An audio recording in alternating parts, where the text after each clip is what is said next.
Assalamualaikum warahmatullahi wabarakatuh. Saya Erna Sari Putri dengan NIM 10120100021. Saya di sini akan menyampaikan review mengenai dua materi perkuliahan di minggu ke-13, materi pendidikan kewarganegaraan. Untuk materi pertama yaitu materi usaha bela negara yang disampaikan oleh kelompok 8. Di materi ini ada 4 subbab yang disampaikan. Yang pertama yaitu mengenai konsep bela negara. Nah, kelompok 8 ini menyampaikan bahwa konsep bela negara ini dapat diartikan secara fisik maupun non-fisik. Lalu di materi ini juga disampaikan mengenai pengertian, tujuan, fungsi, dan manfaat dari bela negara. Untuk pengertian dan tujuan dari bela negara, kelompok 8 ini mengutip dari buku Pengembangan Pendidikan Bela Negara di Madrasah atau Sekolah oleh Abdul Qadir Ahmad. Lalu selanjutnya untuk fungsi dari bela negara, kelompok 8 menyampaikan ada 4, yaitu yang pertama mempertahankan negara dari berbagai ancaman, yang kedua menjaga keutuhan wilayah negara, yang ketiga merupakan kewajiban setiap warga negara, lalu yang keempat merupakan panggilan sejarah. Dan selanjutnya manfaat dari bela negara, kelompok 8 ini menyampaikan ada 10 manfaat. Saya akan menyebutkan 3 ya mungkin. Yang pertama ada membentuk sikap disiplin waktu, aktivitas, dan pengaturan kegiatan lain. Yang kedua membentuk jiwa kebersamaan dan solidaritas antar sesama rekan seperjuangan. Lalu yang ketiga membentuk mental dan fisik yang tangguh. Lalu untuk subbab selanjutnya yaitu landasan hukum usaha bela negara. Di sini kelompok 8 menyampaikan ada 3 landasan. Yang pertama landasan ideal Pancasila. Yang kedua landasan konstitusional yaitu UUD 1945. Lalu yang ketiga landasan operasional. Ini ada UUD, yang pertama ada UUD nomor 2 tahun 2002, lalu UUD nomor 3 tahun 2002, dan yang ketiga ada UUD nomor 34 tahun 2004. Lalu subbab yang ketiga ya, ini mengenai konsep bela negara di berbagai negara dan di Indonesia.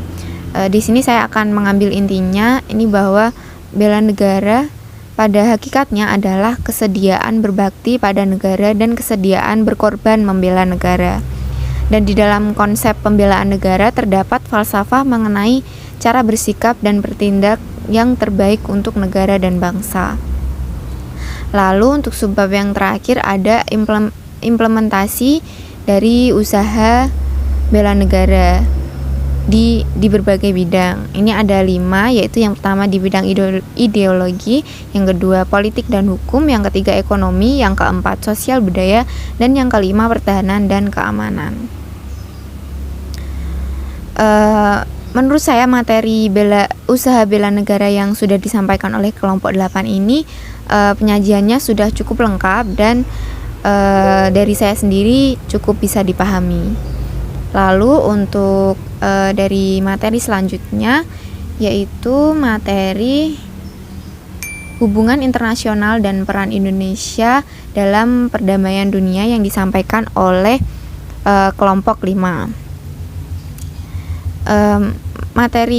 Untuk materi ini kemarin disampaikan ada 3 subbab. Yang pertama itu dari makna hubungan internasional, yang kedua mengenai pentingnya hubungan internasional, dan yang ketiga mengenai politik luar negeri. Untuk subbab yang pertama ini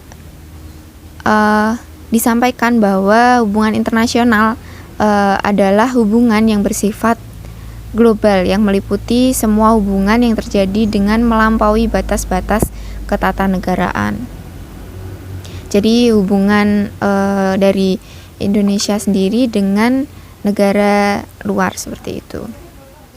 Lalu di sini juga disampaikan mengenai 3 konsep dari hubungan internasional, yaitu yang pertama politik luar negeri, yang kedua hubungan luar negeri, lalu yang ketiga politik internasional. Lalu untuk subbab selanjutnya yaitu pentingnya hubungan internasional bagi Indonesia. Ini yang pertama yaitu bisa memperoleh dukungan dari negara luar. Yang kedua, bisa menjaga persahabatan antar negara. Lalu yang ketiga, bisa menstabilkan kebutuhan negara. Nah, di sini juga disampaikan mengenai faktor penyebab perlunya adanya hubungan internasional. Ini ada 2 faktor, yaitu dari faktor internal. Ini adanya kekhawatiran terancamnya kelangsungan hidup dalam suatu negara. Lalu dari faktor eksternal, yaitu suatu negara tidak dapat berdiri sendiri tanpa adanya kerjasama dari negara lain.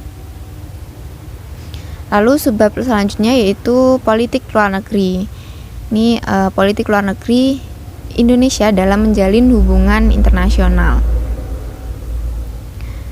Politik luar negeri ini adalah strategi atau cara atau kebijakan yang digunakan oleh suatu negara untuk mengadakan hubungan-hubungan dengan negara lain dengan tujuan untuk kepentingan nasional.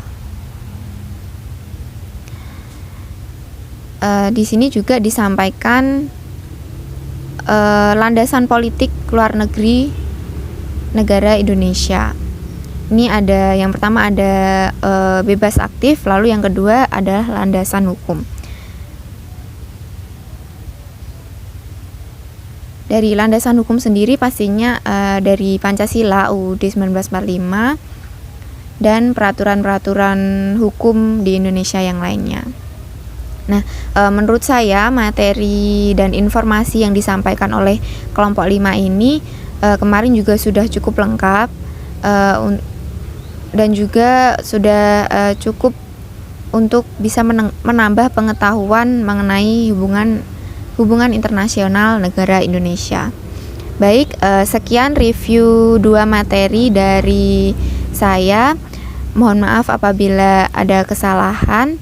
Saya akhiri, sekian, wassalamualaikum warahmatullahi wabarakatuh.